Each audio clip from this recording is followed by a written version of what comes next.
Greetings and salutations. Sorry I am slightly late, but I had to do the old restart my computer because I was noticing some issues with the stream. Let me know if anything seems amiss if you're in here. I'm just gonna.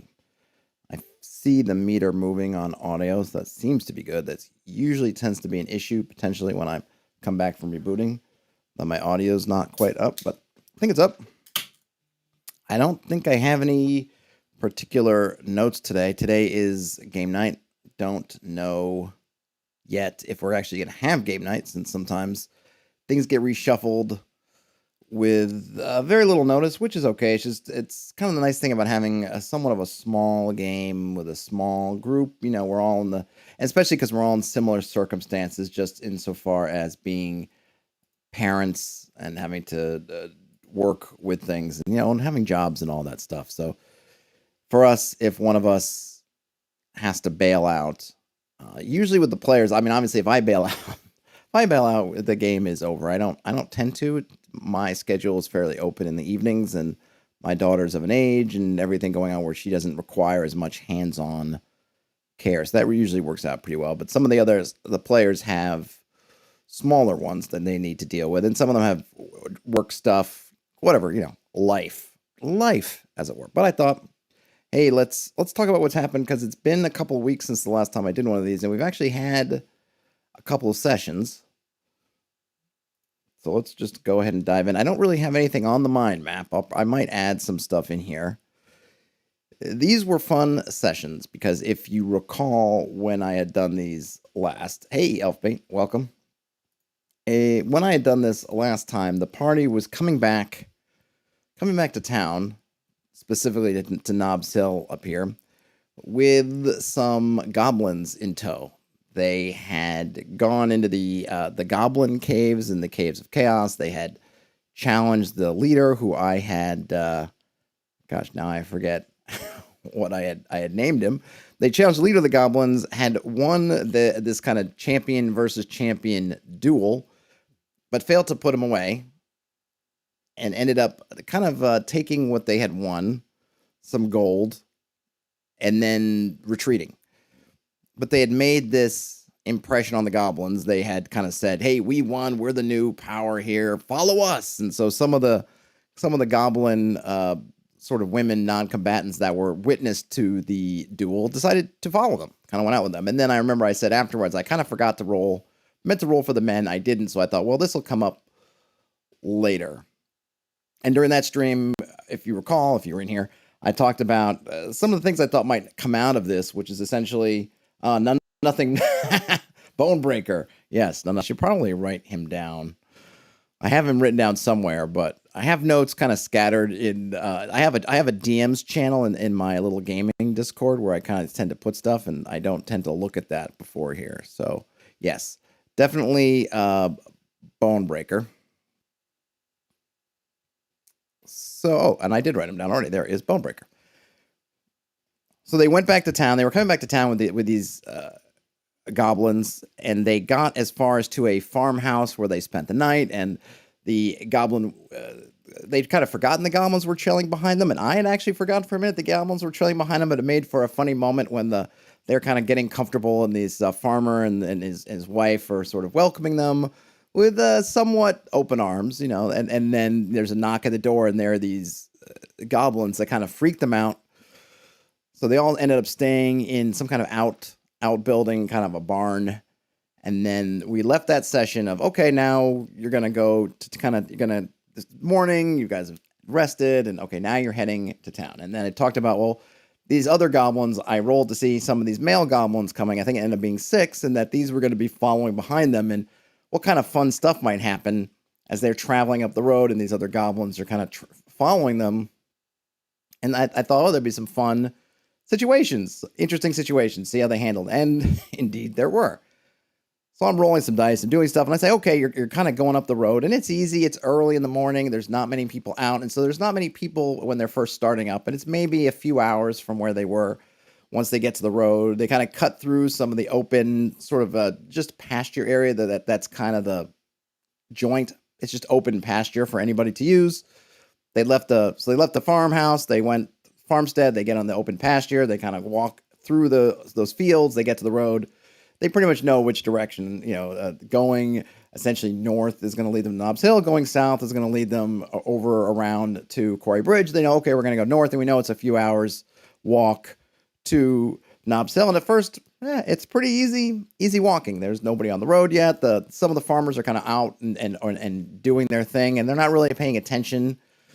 Everyone's just kind of doing their work. So they don't notice that, okay, there's this group, fine, and then there are these 6 or 8 goblins behind them.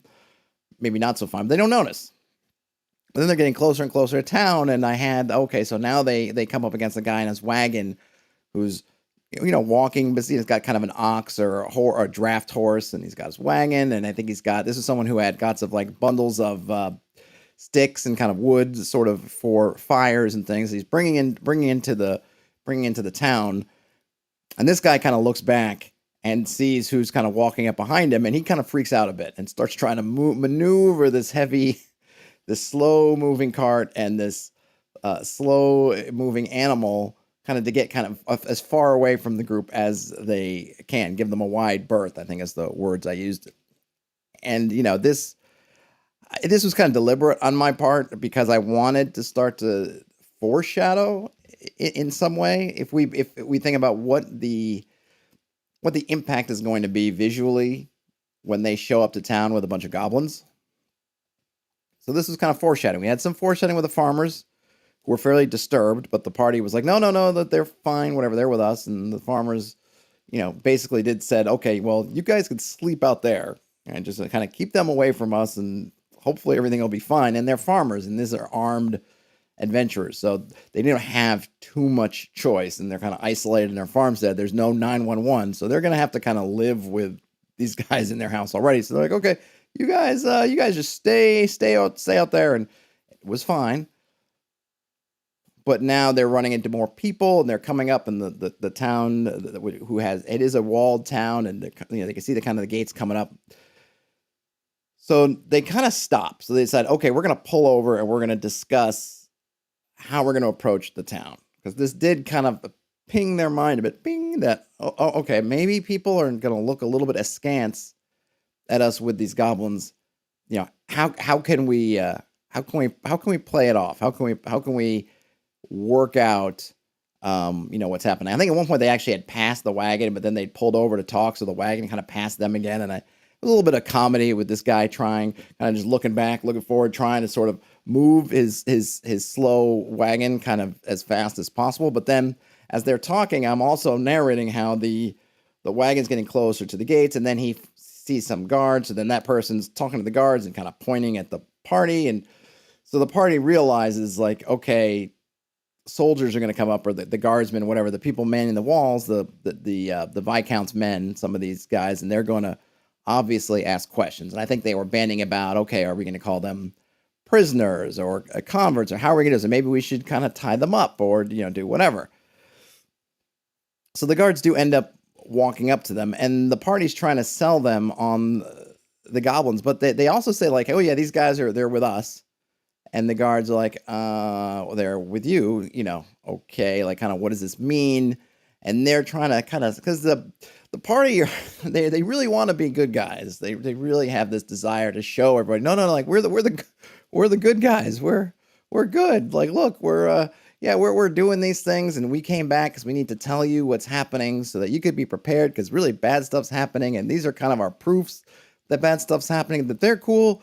They're with us, like, it's all right, we don't have them, handcuffed or whatever, we don't have them in chains, because it's cool.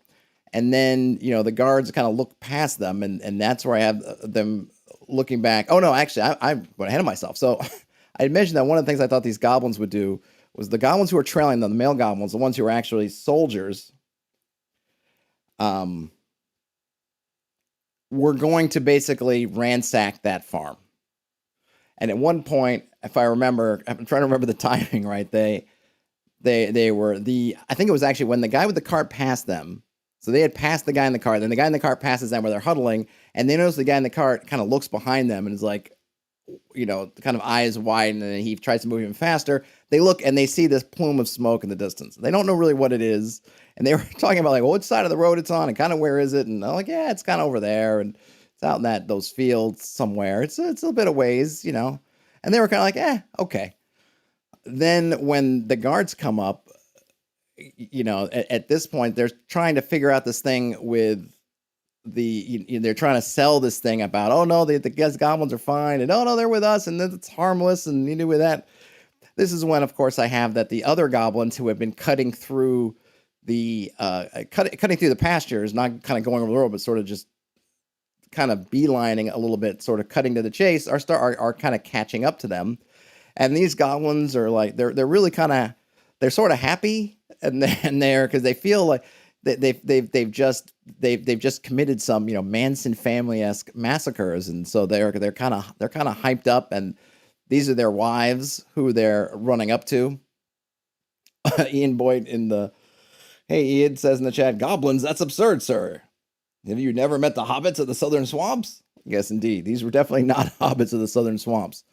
So the other goblins are coming up, and they're really kind of excited to rejoin the party. They're hugging their wives. They're also covered in blood. They've taken grisly trophies. I think they're wearing some ears. I think they have at least one of the heads. I think they've done all kinds of gruesome stuff, which is readily apparent to the guards, who suddenly kind of turn as the party is like, oh yeah, they're with us, they're fine, whatever. And then these things are coming up, and even though the party is not really trying not to play, sort of playing off that these other goblins, it's kind of impossible, because they talked about how these first goblins were totally with them and they're fine. Then these sort of goblins with gruesome trophies and fresh blood on them, and the smoke burning now in the plumes behind them, and then they're all kind of like, and they're like, hey boss, like, and I deliberately kind of played up the goblins being like, hey man, like it was really cool. We just followed your guys' trail, and we came across that farmhouse, and I know you left that for us, so we took care of it. Showing off kind of what we did. Like, we were following this is the process, and we knew that you just left that for us. And they're like, yeah, right. And of course the guards are here, and they don't understand what's being said, but it doesn't take a genius to kind of read the body language and kind of get the gist of it, that they kind of go scampering off to get back to the city. That's not a city, to the town gates.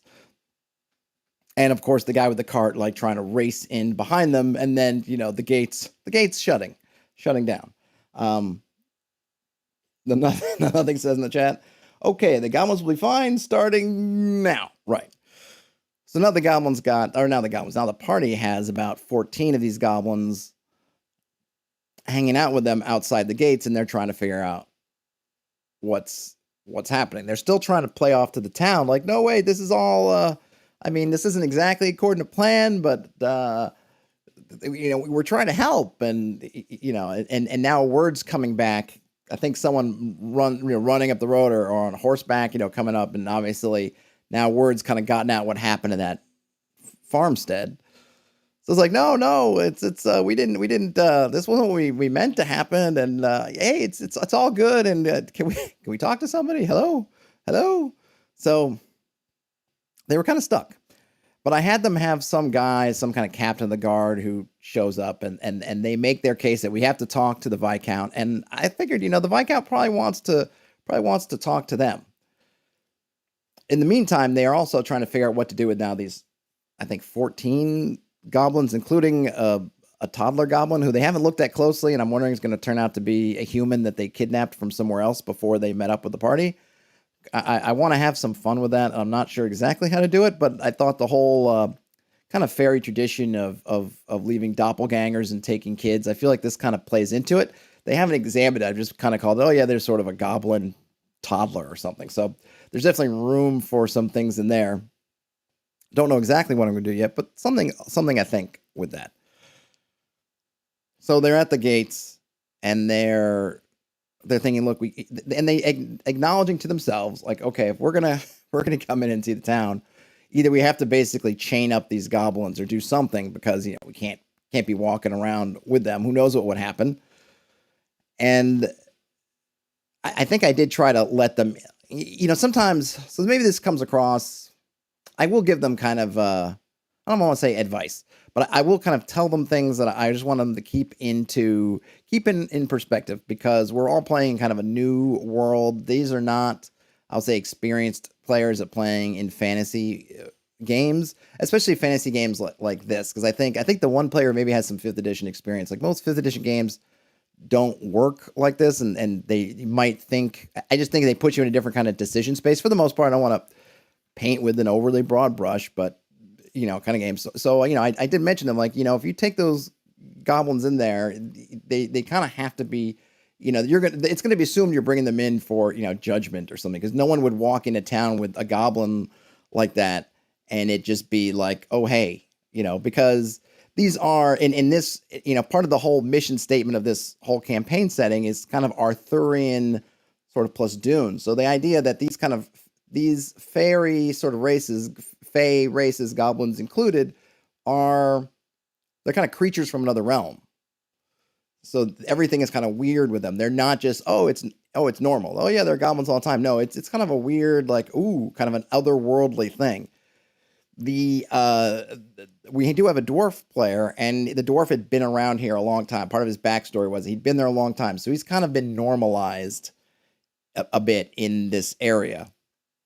But goblins and things, these are not like, oh hey, there's just goblins. This is not Forgotten Realms kind of thing. This is like, whoa, these are fey creatures from the Feywild who, they make incursions into our realm, and we have to go around their holy rocks, otherwise they might kidnap us, and they're replacing our babies with changelings. And in fact, one of the classes, the kind of Witcher class I made, is essentially I reframed the Witcher from being sort of an anti-monster thing to basically be a Fey fighter.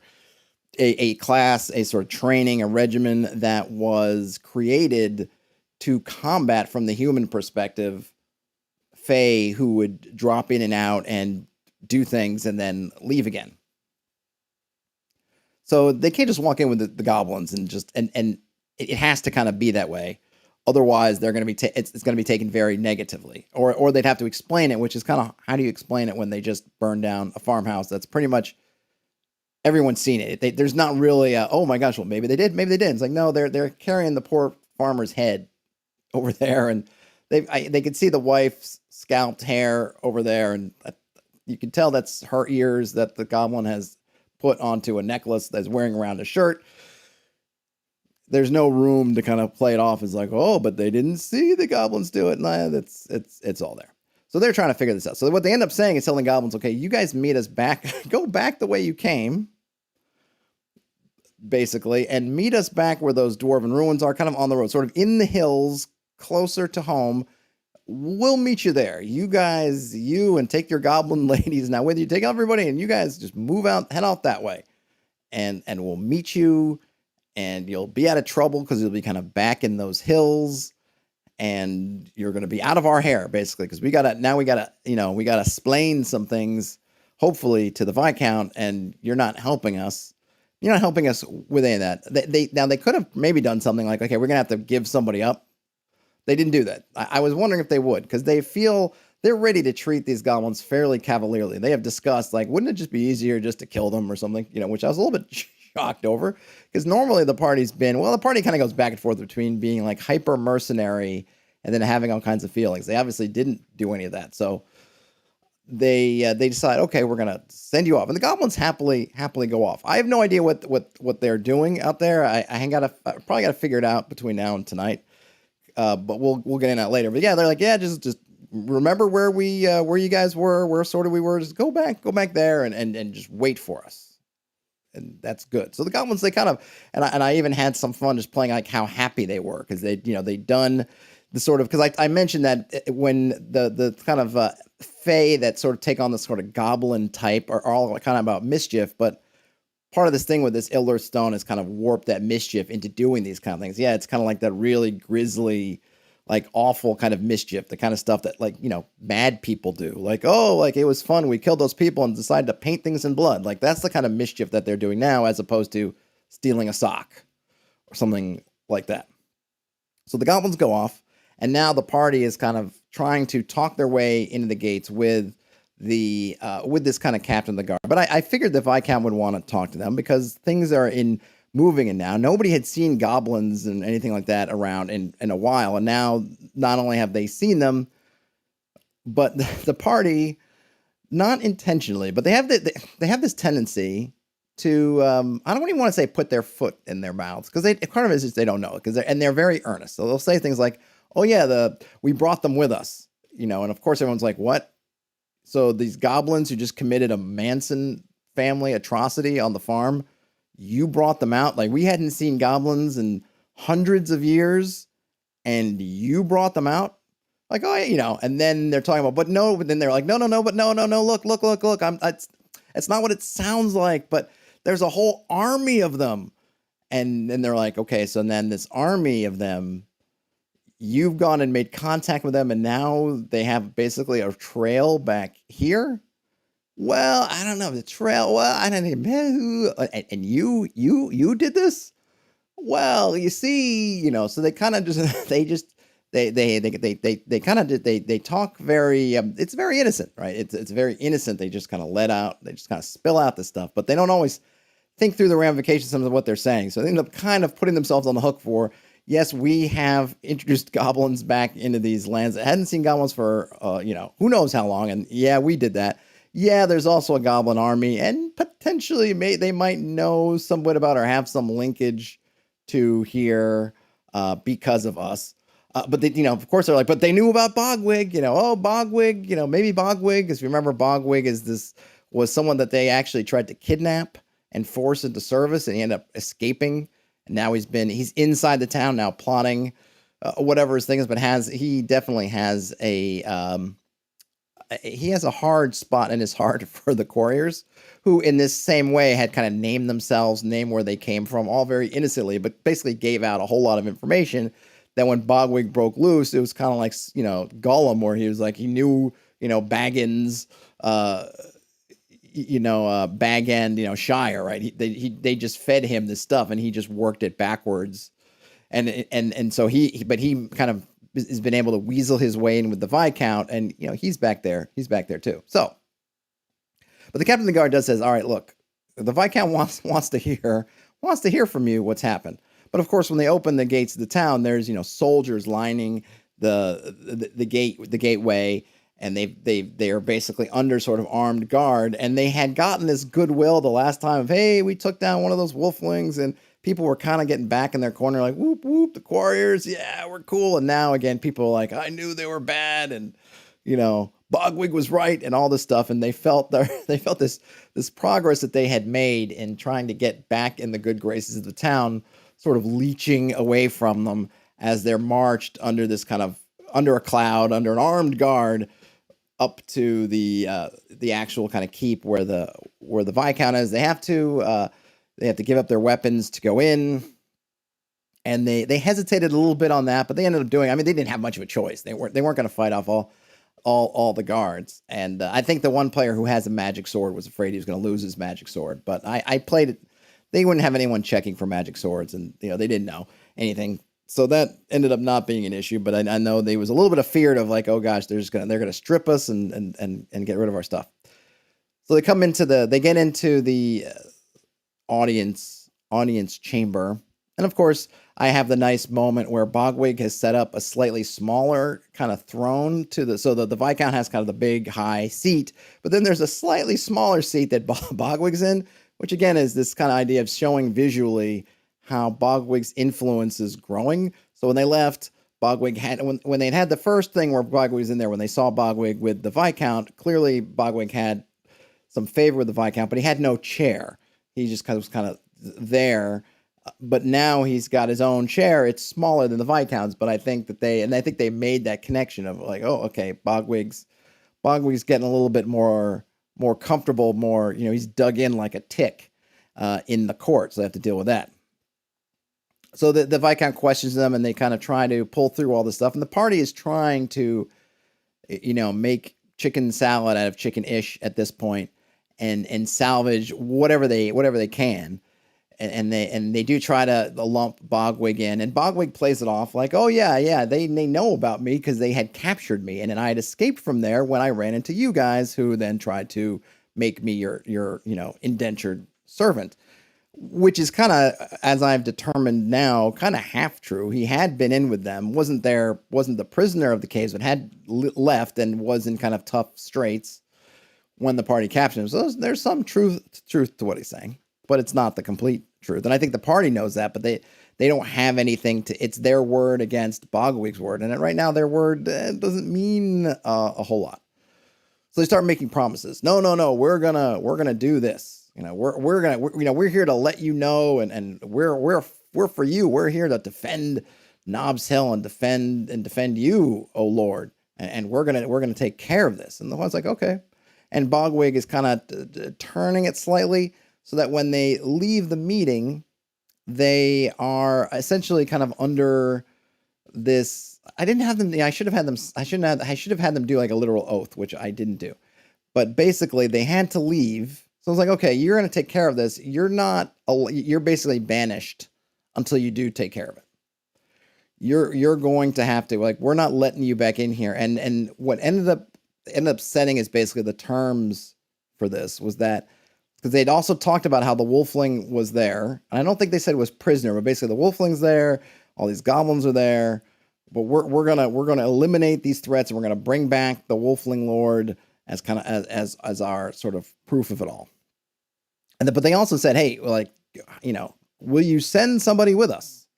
And that same captain of the guard who they'd been talking to on the road volunteered. And he was like, yeah, I'll go, and I'll see that they don't come back, basically, until they've either done what they said they were going to do, or kind of die trying. Come back on your shield, or don't come back at all, kind of thing. So they get let out, and the party was like, wait, can't we go shopping first? Nope. They did say, hey, can we get our other, because they had some other hirelings who are basically in their HQ in the town. And I was like, yeah, they'll send word and bring the hirelings out to you. But no, the hirelings don't get to go shopping on their way out. No, you don't get to do anything. Like, you're on the outs. You're on the outs now. So they get a couple of their hirelings to come back. They were hoping to find another wizard to go with them, but they weren't able to peruse the taverns there's really one tavern, peruse the tavern because they've been booted out. They weren't able to resupply. And so doing that, but they did get a couple of hirelings back. So they lost a couple of hirelings on their journeys, and they got a couple who they'd left behind since they were kind of wounded back. But they're basically persona non grata in the Viscounty until until they achieve this quest. And then I remember I had another kind of funny moment at the end of that session when they're outside the town, and they're like, "Oh yeah, but we can just go to Quarry Bridge," and then they see basically a messenger on a fast horse, whiz by them, and that captain of the guard guy's like, yeah, I bet he's going to Quarry Bridge to tell him what's happened now. So wouldn't count on it, So that's where we left. This was all in, I guess, the first of the two sessions I've had since I talked to you guys last. That was where we left off. So now we get to the next session. We start up again. We kind of reset the scene, and I had another kind of funny moment because when we first started this campaign, the player with the dwarf is one of the original players. There was one other player who dropped out, and then these two other players joined, and part of their original thing they were messengers. And so I kind of had this moment as I reset that messenger on horseback going by as the dwarf and this other messenger kind of lock eyes, and there's just kind of this look of just disappointment and like, you broke bad, you broke bad kind of thing that messenger says before as he's kind of looking by, kind of, almost that little slow motion locking eyes and just this disappointment on that messenger's face. It was kind of funny. So then they were wondering, well, what to do? Well, this is again where I step in and I just wanted to kind of set things up for them. And I told them, like, look, you guys are banished. If the captain is right, word's going to get to Quarry Bridge ahead of you. You shouldn't get in, not to let you in. Now, that doesn't mean that you can't try. It doesn't mean you can't do things. There's all kinds of things you might want to do, the methods you do, but this is just kind of this is not me as the GM saying that there's some now force field around these towns that you can't come in, but you're going to have to, you're going to have to do something. So I think sometimes, and I think these players in particular, I think they look a lot of times at what NPCs say, and they take it as it's the truth from my lips to their ears. And so I find that I want to reinforce to them that just because someone's saying something doesn't mean it's true. It doesn't even mean that they doesn't necessarily even mean that they think it's true, because people will lie to you, right? And they know on a certain hand, like they know Bogwig is not reliable, so they know that. But other creatures or characters, maybe because they haven't been proven to be unreliable, they'll just kind of take it. Oh, this person says it. Like they reached out to their elf kind of pseudo patron, not a real patron, but someone that they've sort of they kind of have dabbled with being in their service, and that they said like, oh yeah, that's not important to us, and they're like, okay, I guess it's not important, and I'm like, well, they said it's not important, doesn't mean maybe that they're even telling the truth, and doesn't mean that's not important. They may just not think it's important. That just may not be the way. So at the same time, when, yeah, according to the law, you're not supposed to go into Quarry Bridge or Nobbs Hill, doesn't mean that you can't sneak in, but that, that's the law. However, didn't come up because they decided they were going to make forthwith back and meet up with their goblins and head back to the caves, of Chaos, presumably to see what's up. So they're able to make good time. Nobody's stopping them. They did have to kind of, because they made a mark. They found a tree near, so they had basically where they came out of the hills was in between these two farmsteads. But once it came into the pasture, the old road part really just kind of vanished. So part of what they were thinking about on their way through, which was smartly, was, well, how are we going to find this again without having to kind of walk along the hills and just kind of stumble into it? They found a tree near where where they intersected with the road. When they walked to the road, they found a tree. They put a mark on it. They actually stuck a spear through it. So they had these kind of marks there. So they walk down the road, find their marks, walk back along. I had them pass. They had to pass much more closely to that farmstead, so they got to see, firsthand the ruin of the buildings and still some of the smoke and just the char and the smell of sort of burnt flesh and all that kind of lovely smells and sounds and sights of this kind of murder scene. And they get by there, and they're kind of looking out for their goblins, but they're not seeing the goblins. It's one of those things too that they don't have any particular tracking skills or abilities, and the goblins aren't leaving a lot of marks. So it was one of those things too. I think they had to just kind of they couldn't rely on like, oh, we're just going to follow the goblins' trail. It's like, no, the goblins are kind of doing their thing. You don't know where they are, but they do find their entry into the hills, and they go through the hills. And they come back to this crossroads area where there was a intersection with another kind of smaller road, and then there are these dwarven ruins. And we talked about there being this kind of a dwarven settlement. Let me see if I can find it here on the mind map. I know I had mentioned it. It might be over here. Here's the MIP. So I'm talking about is this area here, and we mentioned there being ruins. So if looking at the map, if you're seeing this, I apologize on audio, but I'm just trying to show off on the map kind of here. Here's where these farmsteads were, this kind of open pasture, and they're cut through here, and then there's some little crossroad kind of in here somewhere, and this is where the dwarven kind of ruins are, mostly on the north sides of the hill. And this has been intriguing because on the hilltop, they'd found this kind of plinth or sort of obelisk-looking thing with symbols on it, and there had been a gargoyle on there, and they had kind of fought with the gargoyle a little bit, and the gargoyle had flown off, but it was there, and they had detected something about like if they came and they were there kind of around in moonlight, it might show them something, but they didn't do that before. But now they were thinking like, oh, we're going to do it now. So it's getting towards, by the time they make it all the way over here, it's getting towards evening time. Because they didn't leave Nobbs Hill until it was kind of midday after everything shook out. So they come around here and they're like, okay, we're gonna camp out.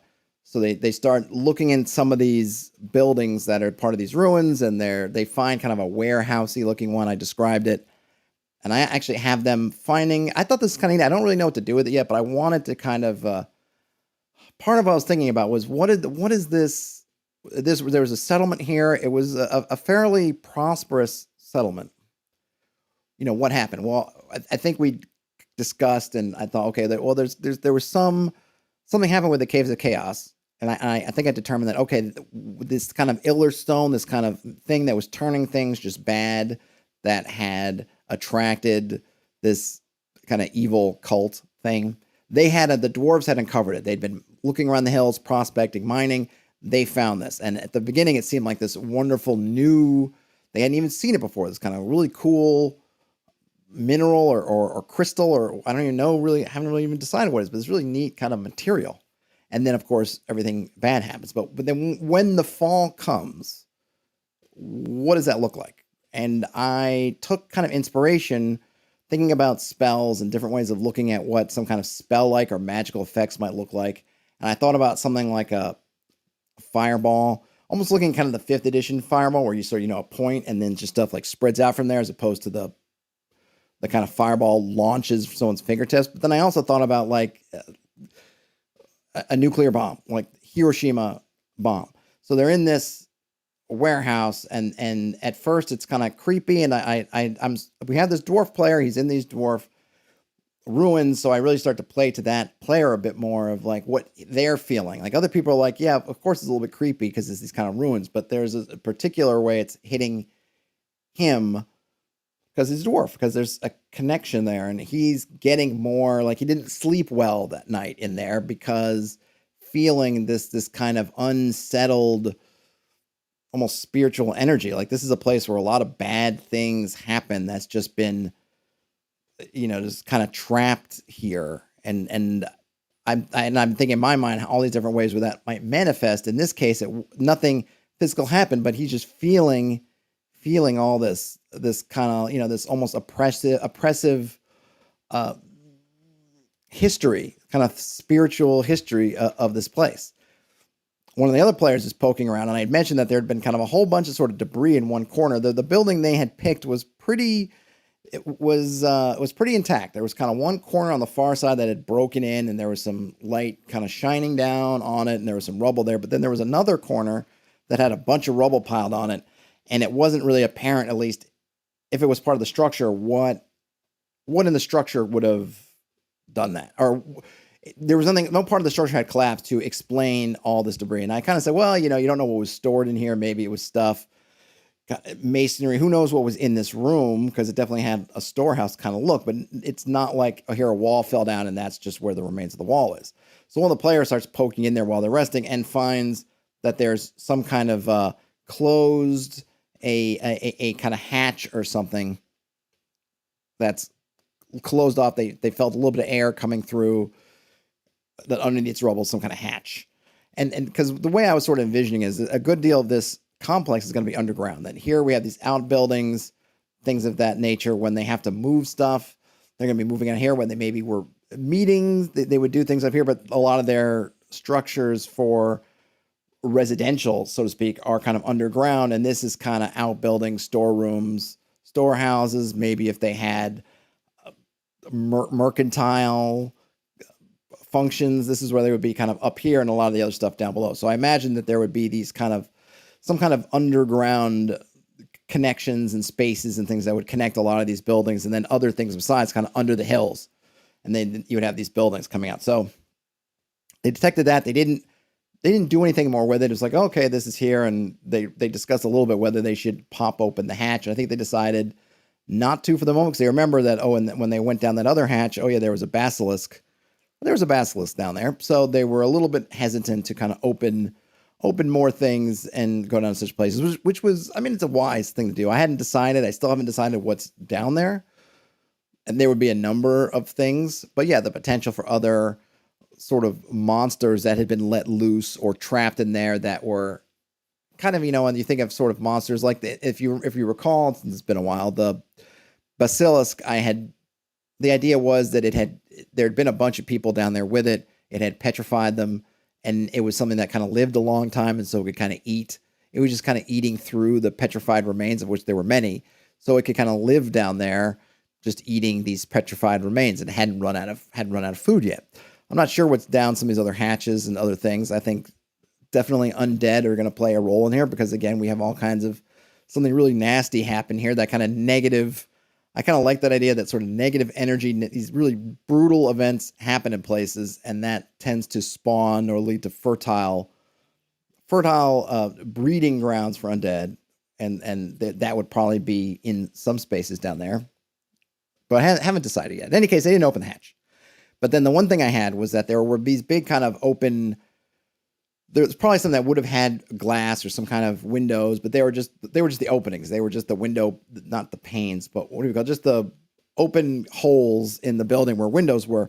And when they woke up in the morning, the sunlight came down through it. They saw that there were shadows on the ground, but they weren't shadows of them. They were sort of shadows of dwarven figures. And I sort of mentioned how they were in just where you can see the silhouettes in these kind of pained, sort of frozen poses. And then they noticed that the shadows were kind of burned onto the surface of the ground. I was going for that kind of nuclear blast kind of thing where it actually, etched the person on the ground. So I thought, kind of neat. I was thinking, I was thinking, well, what if there were some people who were hiding in there and someone unleashed some kind of magical, again, if there was some kind of fireball-like effect that just spread outwards, went through those windows and caught them and just kind of, maybe it was angled down like that. So it just, and just, etched them onto the ground, kind of what that might look like. And I thought it would be a really kind of creepy.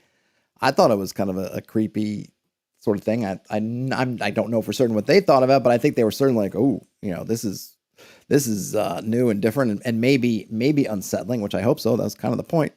And to sort of impress upon them, trying to reinforce that this was kind of a dwarven apocalypse that happened here. Like something really happened to these folk, and maybe some got out, maybe some didn't. But those who were trapped here or were happened to be here whenever it went loose, like it was bad. It was a civilization ending event for them. And at this point, they had decided, some of them, at least I believe the dwarf player, maybe someone else wasn't quite at full hit points, so they wanted to kind of lay low a bit. So they decided to trek up to that obelisk, or I don't really call it an obelisk. I think I called it a stele, kind of oblong, kind of like an obelisk, but without the pointy top, and it had all kinds of symbols on it. Though a lot of it was worn away. It was in sort of a round, cleared area. And so they walk up, and they were going to go up there in the night because they wanted to see the moonlight. And then I said, it's kind of up the hillside, and you don't know the lay of the land yet, and it's dark. Do you really want to do that? And they said, okay, well, we're going to wait another day, and now we're going to go up there in the afternoon, or we'll go up there in the morning and stay there through the day, I think. And then at night, we want to see this kind of moonlight. We want to see what this kind of moonlight effect is. So they get up there, and they hang out by this plinth, and they're checking it out. And one of the players is kind of moving around, and I'm sort of investigating a bit just in the areas, and I'm explaining how they can just see underneath the vegetation and stuff where just the kind of the barest remnants of here's where a foundation kind of was, and you can kind of just see underneath because the dirt's not super deep, and you can just kind of see it maybe a little bit poking out here or there. You can kind of make out a little bit where this might have been, and this looks like maybe it was a garden or plaza or something, just the way you're kind of seeing the layout once you start to fan out and spend a lot of time looking at it. And okay, and all that's happening. They don't get disturbed during the day. They had heard some sounds overnight, and I deliberately had the sounds be kind of vague because I still don't know where the goblins are. I haven't decided in my own mind where the goblins are, and they haven't found the goblins yet. So I kind of thought, well, I'm going to have them have some kind of cries in the night kind of thing, but I'm not sure what it is. They're not going to be sure what it is, but I kind of wanted to have it be sort of atmospherically be more of that unsettling thing. And also I've been debating on, because there are things that have creeping around in the night here, undead and other things at work, did they catch up to the goblins? And that's what happened to the goblins in the night. I don't know if the goblins ended up just going back to the Caves of Chaos. It's kind of hard for me to think that they would hang out without anything to do kind of here. The players treat the goblins kind of like they're, I don't know, they've sworn oaths or they're dogs or something, where it's like now the goblins are just going to obey them absolutely, and that's not it at all. And leaving them to their own devices, telling them to kind of come over here, which is really pretty close. The map doesn't, I mean, the map distances are not accurate. So it's really not that far, especially when you know where you're going to get back to the caves from coming here. I'm not sure that they would actually wait around. They might be like, oh yeah, we'll wait for you back at the shrine. Or like the pull of the shrine is just more than this concept of fealty that they kind of sort of swore, but it's always kind of like, yeah, we follow you because you're the winner right now. If we don't perceive you to be the winner right now, or you left us to our own devices or whatever, maybe we just kind of motor back and link up and try to find somebody else. Haven't decided yet what's happening to them, but I wanted to keep kind of that option. So I wanted to have sort of something that wasn't I could have kind of an atmospheric event that could be suggestive, but it wasn't tying my hands in terms of if I decide or I have the dice decide or whatever that the goblins were somewhere else. It could easily be explained in any number of ways as not being the goblins. And then if I did want it to be the goblins or even maybe part of the goblins, then they'll look back and say, oh, we heard that, during the night. So it's either just kind of a mystery and maybe just tied into place, or it could be the goblins. Either way. So that happened overnight, that first night. They ended up at that plinth. And I had this idea, which works right now. It may never even, these ideas come up sometimes, and it's going to be a great idea if it ever happens, but it probably will never happen, was that part of this magic, this event that happens with that stele or kind of obelisk or megalith or whatever you want to call it, is because they had a dwarf there. That is really the dwarf's presence enabled this thing to actually trigger as opposed to normally. Because I kind of thought about, why doesn't this go off every night? Why aren't people? Because it's kind of on the top of a hill, and granted, it's not it's not super visible, and there are trees and things like that. But you wonder, well, why isn't stuff just going off there? And I thought, well, probably because there's no dwarf there. But our party has a dwarf with them, so I didn't have to worry about explaining, well, why does it go off for you guys and not every night? But I think in the future, should the party show up there and try to do that without the dwarf being there, that it won't happen. In any case, sun goes down.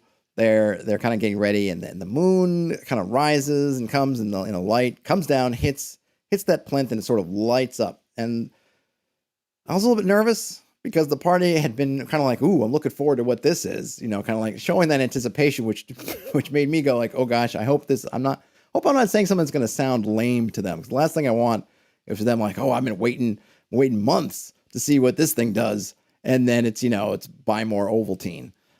So kind of cognizant of that. I mean, nothing I could do about it because I had this idea where I was going with it, and I don't even know for certain. I don't think they didn't seem disappointed in it, but who's to say that behind closed doors they're not like, well, that was kind of lame, but nothing I can do about it. So the moonlight hits it, and this kind of light sort of starts to glow, and this light sort of shine. It sort of resonates and sort of in a band's kind of moves off, kind of bands sort of emanating, pulsing, pushing off. And as the bands the glow and the bands push off, they start to see in kind of a ghostly image the way the place was kind of when it was new. So the plinth or the steel becomes complete without all that decay kind of. Oh, in fact, that the steel at first disappears, which I'll get into in a second. But then this garden area starts to take form, and they could see these things. And the one character who'd been kind of working around seeing like, oh, there's a remnant that must have been a building of some sort. We don't know what. Starts to see these buildings kind of come into shape as the band moves through. They kind of glow and appear ghostly. And then they see this procession coming up of dwarves, and they're carrying this steel, which is kind of complete and it's new. And they're watching, and the procession comes up, and they kind of plant, they put the steel into place, and they start to kind of have a ceremony around it. And the dwarf understands implicitly the connection with the Caves of Chaos. Like I have it that because he's a dwarf, and then because of that there's, whereas the other party members, they can kind of see what's happening, but they don't understand what's being spoken. They don't really hear it. And they can only merely guess. They know that, okay, the ceremony, this thing's being planted, but not why. the dwarf character understands why. Like, he just gets it. Like, this steel was planted to celebrate the finding, or kind of the openings of the mines that are now where the caves of chaos were. So for them, and of course through that character for the rest of the party, they see this connection as the history is starting to get kind of built out, that the dwarves uncovered or opened up the mines. We don't know yet why the mines turned into caves of chaos, but we can see we have this kind of causal relationship in a sense. There was, at some point, there was not anything there.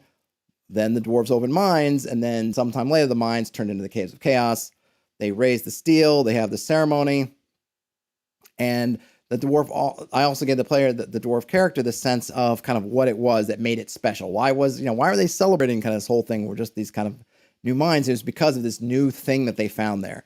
They found something there that was new, that was different, that was special. It was kind of unique in their world. They've never seen it before. No other dwarves of their knowledge has seen it before. It was not known in the annals of them or their forefathers. So it really was this almost miraculous discovery. It's like finding a new element. Like, we don't know what it is. Nobody knows what it is. We found it, and we're proud of ourselves. This is our this is a mark of our pride in the discovery of this thing. And I'm hoping that kind of gives a little bit of kind of an interesting flavor to it, because I think that we know, and they know throughout things turn out, that this ends up being a tragedy. It starts off with this amazing kind of discovery and is going to turn south. We just don't know why it turns south yet, but it does. So they go through that, and as it's fading out, finally, after I don't know how much time, they're noticing some other creatures that had been kind of moving up. And I think I rolled up, and they're, I want to say, they're not whites, because were they, I'm not sure what kind of undead they were. I forgot. Not wraiths, not whites. What am I missing? Not skeletons, not zombies. What's next? Skeletons, zombies, blah, blah, blah, blah, blah. I forget which ones, but some undead. I think half a handful of undead kind of coming up. And I'm trying to, again, reinforce with the undead this fact that there's unsettled things here. And of course, they were drawn. This energy was radiated out from the event, and they were drawn. Ghouls. Yes, Ian. Thank you. Ghouls. No, they were, yep. Ghouls. Thank you. I don't know why. Sometimes memory just fails me. But yes, ghouls. Thank you. No, whites would have been too much. I would not doubt. I would definitely think that there's probably a white in there somewhere, but these, not quite them. Yeah, but they're ghouls. So they'll have to deal with some ghouls in some way. I mean, they could run away, I presume. Maybe they'll fight them. I'm not sure. And that's where we ended the second session with, they'd kind of seen this sort of lovely, sort of soft, sort of good spiritual moment. And now the inverse, as they have that sort of the reflection of this positive spiritual display with now a negative spiritual display. And that was the end of the session. So that's where we will start tonight, assuming everything goes according to Hoyle. Maybe combat, maybe not. And then I don't know what they're going to do next. I mean, if they do what they say they're going to do, they're going to go back to the caves. And I'm not sure what their plan will be at the caves. They have not discussed with me their plan, which I'm absolutely fine with. It's going to, the one thing that this has done. And to me, the consequences and everything all made sense. But part of me always wonders, like, well, could I have done it differently? Because I have, in some ways, I've taken away their ability to easily resupply. They're not going to be able to just go back to town, come back, go back to town, come back. That kind of cadence has been taken away from them. Now, it's not to say that they couldn't sneak their way into town. They have plenty of money, even though they don't have a lot of their resources are tied up because it's in Nobbs Hill here, where they had their home base, which has kind of their little treasure hoard is there, but they have plenty of money. And they could figure out, do we need to bribe somebody to go into town for us? Can we sneak in the night? Can we do something else? They have they have options, but their easiness of them to be able to say, okay, we're going to do stuff, we're going to go and get more resources and come back, whether those resources are people or ammunition or whatever. It's going to make their thing. It's going to make it harder for them. Now these guys are the player characters are overpowered compared to their BX kind of vanilla characters, so that they do have a leg up, because I'm not changing it. I'm not making the monsters harder than they should be. I mean, of course, we only have 3 player characters and they're hirelings, so it's not like they have a 5 or 6 player character party then plus hirelings. So maybe I think everything seems to kind of even out in the end, I would say. Yes, the player characters are slightly more powerful than their counterparts, but they're missing some things. And now they have this additional difficulty of not having access to town, or at least not easy access to town. I can get there. So we'll see what happens, but it's been fun. The social interactions I have a lot of fun with. The way my party operates just gives me lots of ammunition, because they're just very earnest, and they just end up. I think they're slowly learning to maybe play things a little bit closer to their vests, but I think still they get caught. It also depends on kind of who's talking, who's being their spokesperson at a given time, what they end up saying or not saying. But I hold them to what they say when they tell people things. The people kind of hold them to it. I have thought about it. I wonder if they'll just decide, like, hey, you know what, we just got to get out of here and go somewhere else. But they seem to be wanting to make it go, but they have not mentioned or even thought about, like, boy, we should just take that road. And the road, it continues. They've got there's 3 different ways they could head north, get out of Dodge. They could take that south road out of Dodge. They could go past Quarry Bridge or around it and go eastward. They have. They've got options, but so far they haven't seemed to have given up making good here. And I'm also not sure what to do with the Wolfling leader, because at some point I think he's going to get turned, and I kind of really like the idea of the Wolfling Lord turning into this kind of uber bad guy. Just that they sort of use that kind of ill-earth stone to really empower and entrap the Wolfling leader and make him into like a really nasty character, and then unleash him on the countryside. So I'm gonna keep rolling. I'm probably gonna figure out some percentage odds and maybe roll it for every session or every day. I'm not sure kind of what the schedule of that will be, but that's definitely on the table, which will be, I think, will make for an exciting reveal if that does come to pass. If they don't get to it. But yeah, that was the game. Those were my 2 sessions. Anyone have any thoughts or anything they want to share as we're winding down the hour? Don't forget on your way out to give a thumbs up if you don't mind to the stream. I'm trying to think if there's anything else I missed. I don't think so. Yeah, I don't think so. I mean, this was like this. It was. I mean, this is just kind of my games. I was just thinking, this is if they have combat tonight, this will have been the first combat they've had in probably 3 or 4 sessions. And granted, they're not long sessions, but we're not a combat heavy campaign. I mean, I like combat. They like combat. It's not for lack of, I think, wanting to, but oftentimes they recognize that fighting isn't the best thing. This one, I have a feeling they'll take them on because there's only 3.